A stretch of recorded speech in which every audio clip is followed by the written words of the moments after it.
I'm only gonna tell you this once. That is now your chair, Captain. My friends, the great experiment. Down on the lower decks. Hidden. Trick. Would you look at that? The greatest trick. And you people, you're all astronauts on some kind of Star Trek. The greatest trick. Welcome to Greatest Trek. It's a new Star Trek podcast from the makers of The Greatest Generation. I'm Adam Pranica. I'm Ben Harrison. Adam, we are 3 episodes into our coverage of the 5th and final season of Lower Decks. I won't believe it. Still can't believe it. But we're also one day out from when we take the stage for our final live show of 2024. How I believe that. I think that's definitely the case. We're going to be doing our conspiracy show tomorrow in Los Angeles at Dynasty Typewriter. Show I'm very excited about. Amazing. And moments before we sat down to record this episode, Adam, I received a box in the mail. Oh, what's in the box? Containing... What's in the fucking box? Something I think you will be very excited to see. Look at that. Nubbin Bug Actual. Incredible. It's serialized. This is the 100th Nubbin Bug of 100.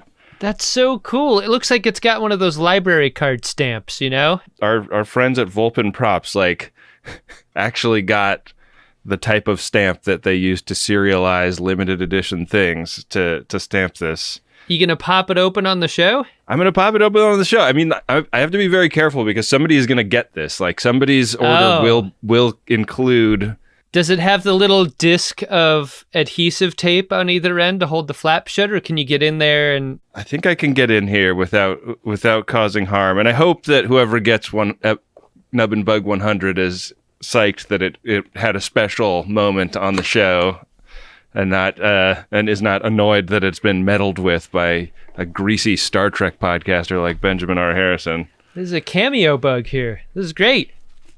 All right, so it's wrapped in black bubble wrap inside. Mm-hmm. I can hear it. This is my first time actually getting to see one of these. You saw one, right? I did. I saw a pre-production version. Oh, man. Look at that. Really good. One thing I'll say about that is the production version is better than what I was handling. The colors are brighter, richer, even. Oh, man. How does that feel in the hand? It's got a nice heft to it.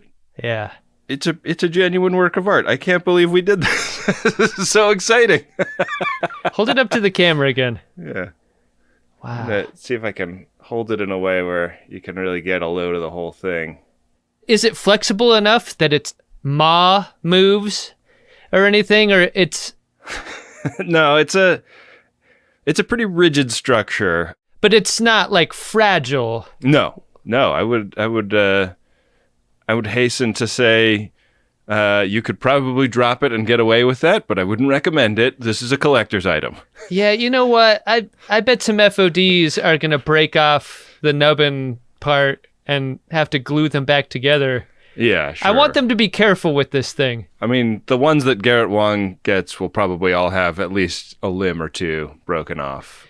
If you break off the little nubbin, you are obligated to kintsugi it back on with the golden glue. Mm-hmm, mm-hmm.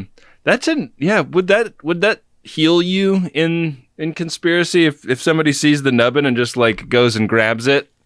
Would that take you out of the thrall of the bugs? Could you push it back in? Or by covering up because what it does is it breathes through that nubbin. It's a gill, yeah. So put a strip of duct tape over it and that chokes it out. Tell you something, Ben. You'd probably be impervious to the nubbin bugs because the scarves that you like to wear in cooler weather, what is this? The cravat I've seen you wear from time to time, that's not going to work for a nubbin. Nubbin's not going to be able to get through that. Going to suffocate the nubbin. This is another reason that scarves were such important currency in the Federation in the TNG era. It's true. Wow, I'm so fucking excited about this. We're gonna have this on stage with us tomorrow at our live show. Put it on top of a Horgon. What does it mean when you have a Horgon with a nubbin sticking out of it? What kind of play are you into? Is that breath play, Horgon? Yeah, that might be breath play, Horgon. It's gotta be. That's a dangerous Horgon. It's not recommended from what I understand. Yeah, be careful if you're a breath play Horgon enthusiast. Indeed. Adam, do you want to spend some time in an environment not dissimilar from Risa? I really do. A place for great pleasure and recreation is on deck for today's episode of Star Trek Lower Deck Season 5, Episode 3, The Best Exotic Nanite Hotel.